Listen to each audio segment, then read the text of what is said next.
हरीश रावत घाट पहुंचे हैं।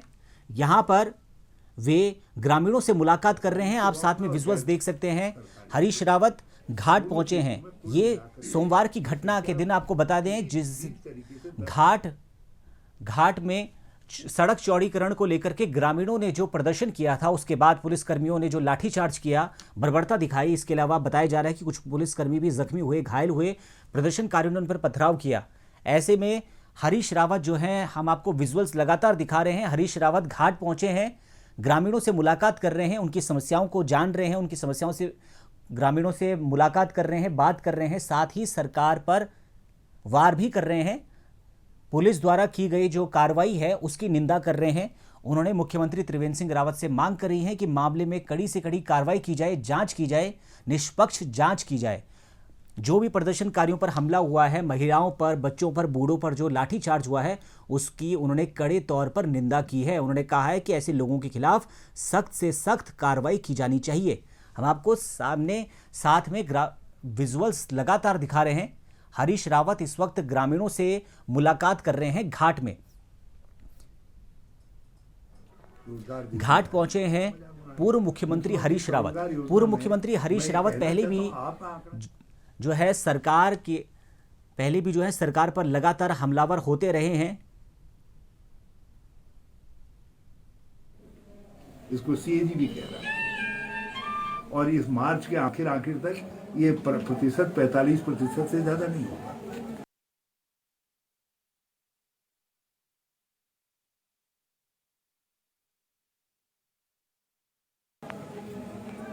और इस साल की जो योजना है, जो एलोकेशन है, उस एलोकेशन का राज्य की आमदनी से कोई तालमेल नहीं है। आपने केंद्र सरकार की योजनाओं को उतार करके उनको आवक के रूप में दिखा करके आप एक इनकम के साथ, राज्य की आय के साथ फजिंग कर रहे हैं और फजिंग के आधार पर राज्य के लोगों को ये विश्वास करने को कह रहे हैं कि तुम्हारी आमदनी बहुत बढ़ गई है।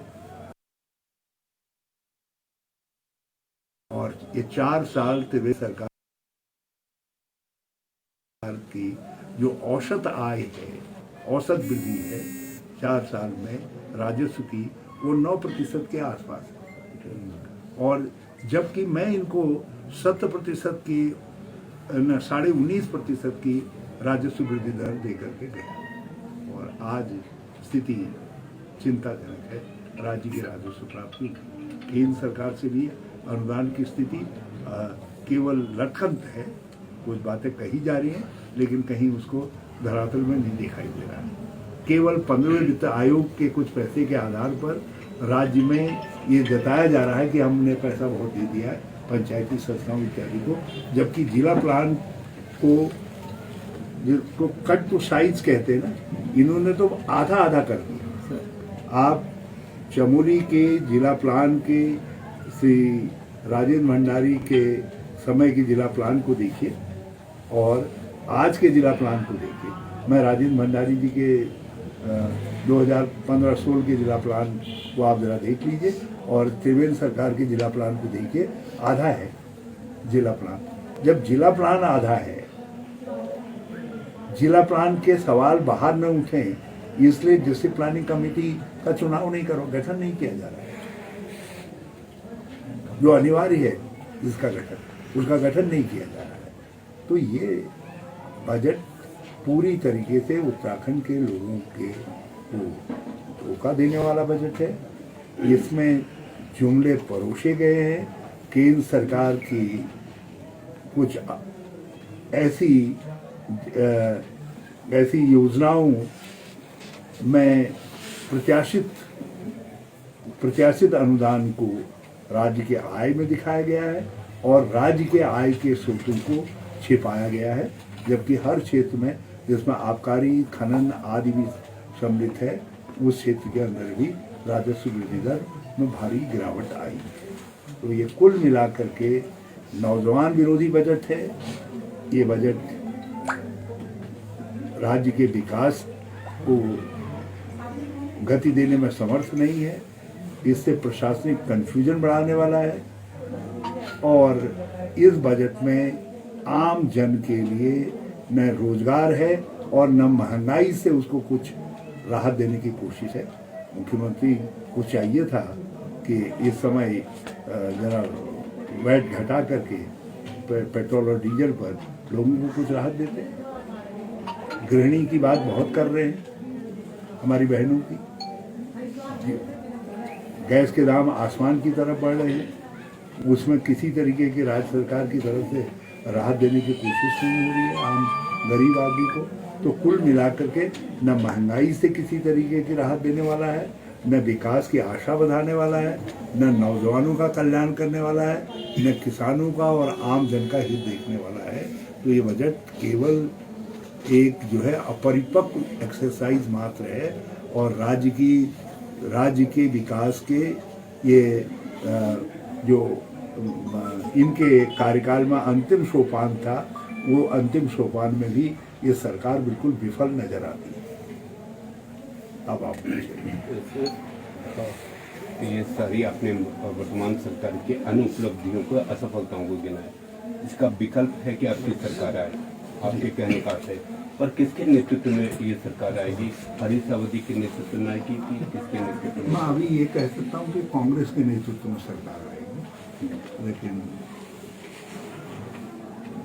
एक प्रक्रिया होती है।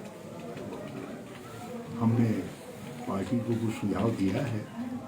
मेरा अपना मानना है कि रणनीति के हिसाब से हमारे लिए आवश्यक है कि हम जो है जो स्थानीय चुनाव हों, उन चुनावों में मोदी फैक्टर को न्यूट्रलाइज करें, उनको ना। यहाँ हो ये रहा है कि भाजपा नगर पालिका का चुनाव लड़ती है तो मोदी जी के चेहरे पर, ग्राम प्रधान का चुनाव लड़ती है तो कहते हैं मोदी जी का चेहरा देखो, एमएलए का चुनाव देखती है तो कहते हैं मोदी जी को देखो, ये एमएलए को तो देखो ही मत, और मंत्री और मुख्यमंत्री के लिए कहते हैं इनके कामों को कुछ मत देखो, केवल मोदी जी को देखो।